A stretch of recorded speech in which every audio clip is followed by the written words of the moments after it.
మా యొక్క D6 news channel subscribe చేసుకోవడం ద్వారా మేము అందించే లైవ్ బ్రేకింగ్ నిరంతర వార్తలు మీరు చూడవచ్చు.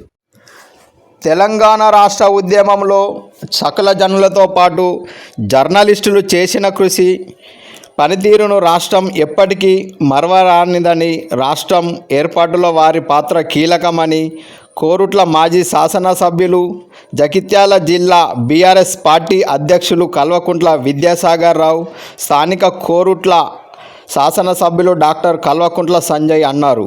గురువారం మెట్పల్లి పట్టణంలోని ఆర్బీ సమావేశ మందిరంలో బీఆర్ఎస్ పార్టీ 25వ ఆవిర్భావ దినోత్సవ సందర్భంగా కోరుట్ల నియోజకవర్గ ప్రింటు మరియు ఎలక్ట్రానిక్ జర్నలిస్టులతో ఆత్మీయ సమ్మేళనం నిర్వహించారు.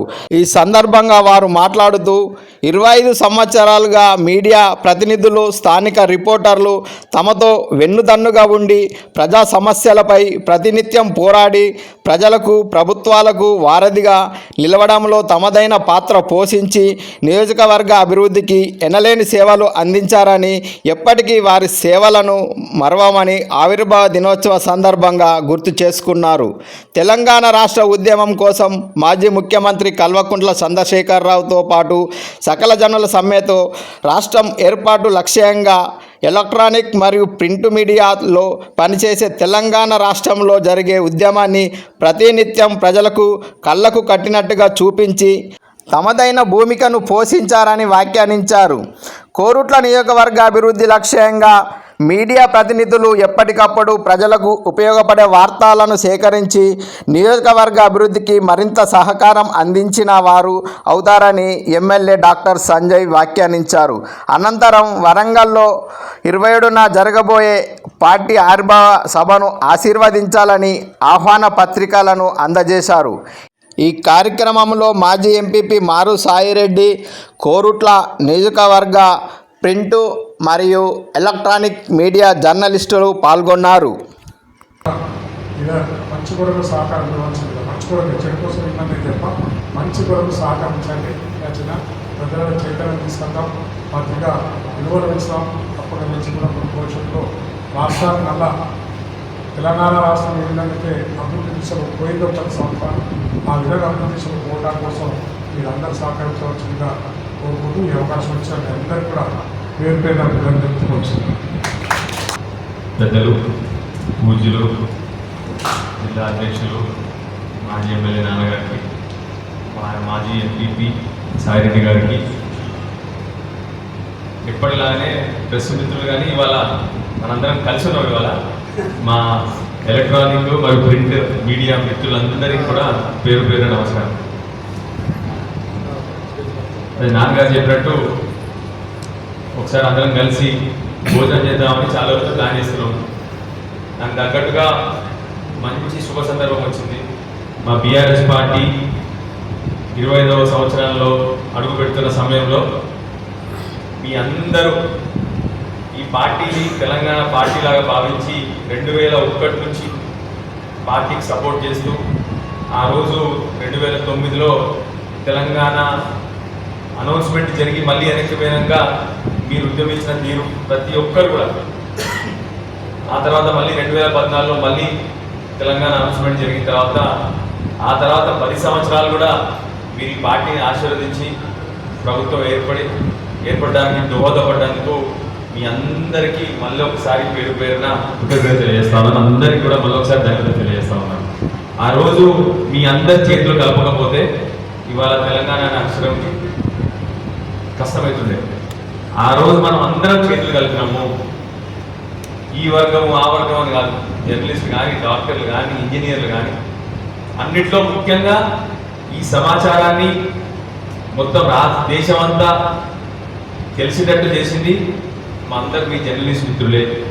అందుకొరకే ఇవాళ తెలంగాణ రాష్ట్రంలో కానీ, ఆ తర్వాత 10 ఏళ్ళు టీఆర్ఎస్ పార్టీ ప్రభుత్వం ఉండడానికి కారణంలో కానీ అతిపెద్ద రోల్ ఎవరిదాన్ని ఉందంటే మా జర్నలిస్ట్ మిత్రులదే ఉందని చెప్పి దానిలో ఏమాత్రం ఆలోచన లేకుండా చెప్పగలుగుతా గట్టిగా. ఎందుకంటే ఆ రోజు మనందరికి తెలిసిన విషయమే, మన అసెంబ్లీలో కంటే ముఖ్యంగా పార్లమెంట్లో బిల్లు పాస్ కావాలి. పార్లమెంట్లో బిల్లు పాస్ కావాలంటే దేశమంతా తెలవాలి. దేశమంతా తెలవాలంటే జర్నలిస్టులు మీరు రాసిన విధానం కానీ, మీరు ప్రశ్నించిన విధానాలు కానీ దాంతోనే మనందరికి కూడా ఢిల్లీ వరకు మెసేజ్ పోయి ఆ రోజు తెలంగాణ అనౌన్స్మెంట్ జరిగింది. అదేవిధంగా గత 10 సంవత్సరాల్లో మీ కృషి, మీ సపోర్ట్, దాంతో తెలంగాణ రాష్ట్రంలో ఏమైందో ఇక నేను చెప్పాల్సిన అవసరం మీకే బాధిస్తుంది. అయితే నాకు ఒకటే, నేను నా రాజకీయ అరంగేట్రం జరిగినప్పుడు చాలామంది కొన్ని అపోహలు ఉంటాయి, జర్నలిస్టులకు కానీ మా నాయకులకు కానీ. మా నాయకులందరూ ఏమంటున్నారంటే ఇక మరి పెద్ద డాక్టరు, మరి ఇక అందరికీ ఏంటంటే డబ్బులు కూడా బాగున్నాయి సార్కి, మరి మనందరితో సమానంగా ఉంటాడా, మా సాయిరెడ్డి కూడా డౌట్ ఉంది అనుకోండి, మరి మనతో కలిసి ఉంటాడు డాక్టర్ సాబు అని చెప్పి ఒక డౌట్ ఉంది. అది ఆ రాజకీయాల్లోకి వచ్చిన తర్వాత ఇప్పుడేమంటారంటే మీరు మరీ సింపుల్ అయ్యేది సార్ అని ఇప్పుడు నాకు చెప్తారు మా వాళ్ళందరూ. ఇప్పుడేమో మీరు మరీ సింపుల్ ఉండదు సార్, ఇక్కడ ఉండదు సార్, గట్టి ఉండాలి సార్ ఇప్పుడు నాకు అంటారు. అప్పుడేమో ఇది గట్టి ఉండడేమో ఎట్లా కష్టం అనుకున్నారు ఇప్పుడు. అదేవిధంగా నాకు తెలిసిన జర్నలిస్ట్ మిత్రుడు అనుకున్నారు. జర్నలిస్ట్ మిత్రుడు ఏమనుకున్నారంటే సంజయ్ సార్ వచ్చినాక ఏ గ్రూప్ ఉంటాడో మరి మా జర్నలిస్ట్ గ్రూప్లో అనుకున్నాను. నేను నిజంగా నా గ్రూప్ అంటే ఎప్పుడు ఉండదు, నేను అందరూ వాడిని.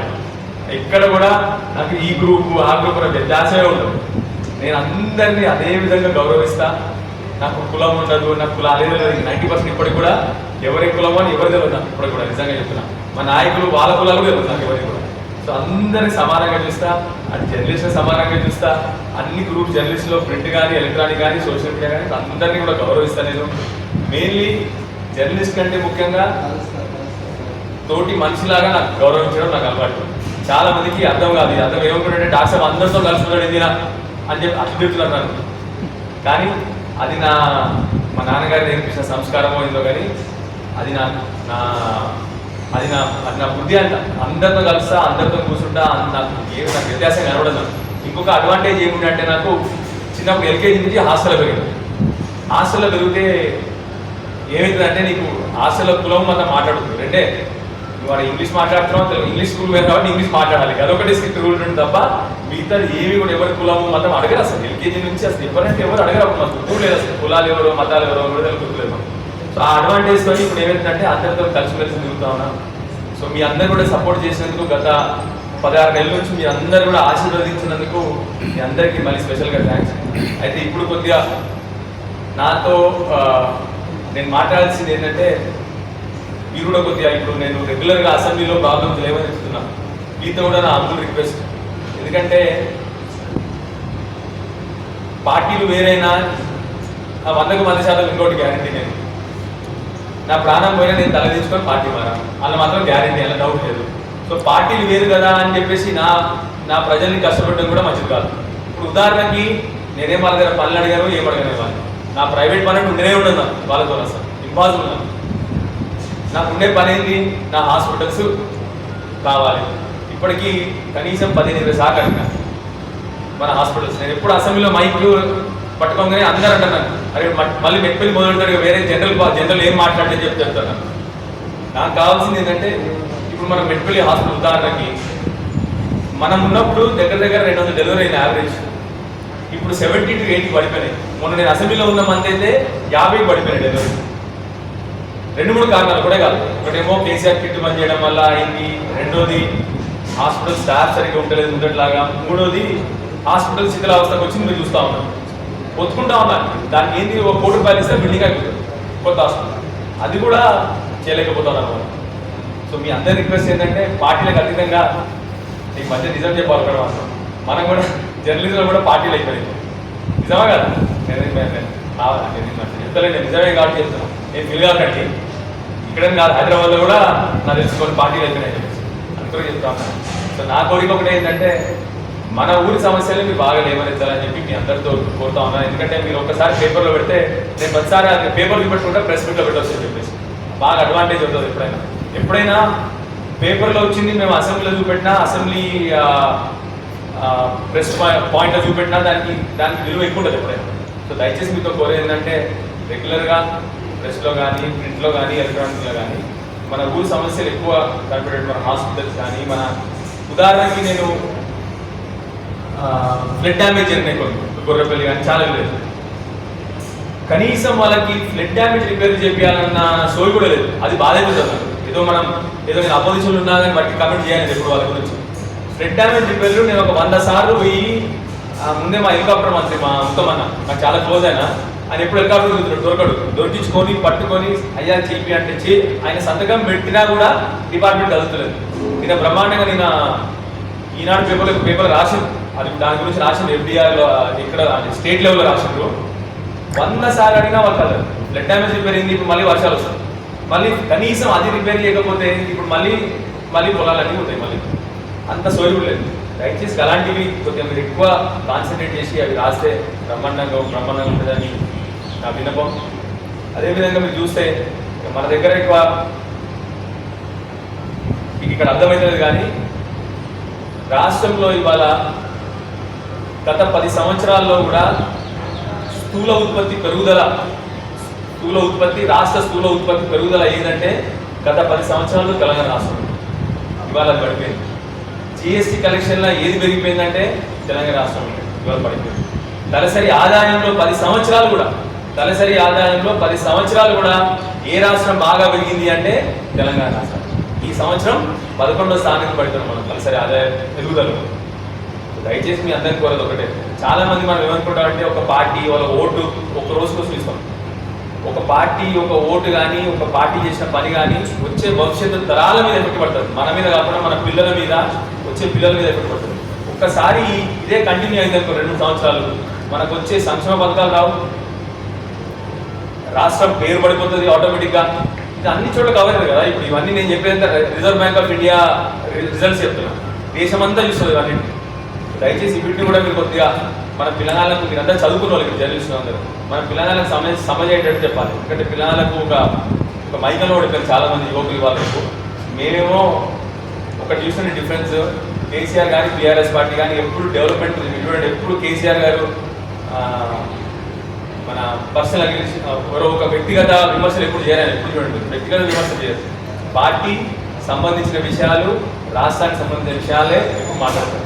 దయచేసి మిమ్మల్ని కూడా కోరేది ఏంటంటే మీరు ఎక్కువ దాని మీద కాన్సన్ట్రేట్ చేసి డెవలప్మెంట్ మీద మీరు కొద్దిగా ఎక్కువ రాస్తే బ్రహ్మాండంగా మళ్ళొకసారి తెలంగాణ రాష్ట్రం కోసం సహకరించే వాళ్ళు అవుతారని చెప్పి మళ్ళీ ఒకసారి మిమ్మల్ని కోరుతూ ఇంత ఇవాళ సమయం వెచ్చించి మాతో గడపడానికి వచ్చినందుకు మా జర్నలిస్ట్ మిత్రులందరికీ కూడా పేరున ధన్యవాదాలు. అదేవిధంగా మళ్ళొకసారి మీ అందరితో రిక్వెస్ట్, గత 24 సంవత్సరాలు బాగా ఆశీర్వదించారు BRS పార్టీని కానీ ఇక్కడ BRS పార్టీ కానీ ఇక్కడ నాన్నగారు కానీ నన్ను కానీ వీళ్ళందరూ ఆశీర్వదించినందుకు మళ్ళొకసారి మీ అందరికీ ధన్యవాదాలు తెలియజేస్తున్నా.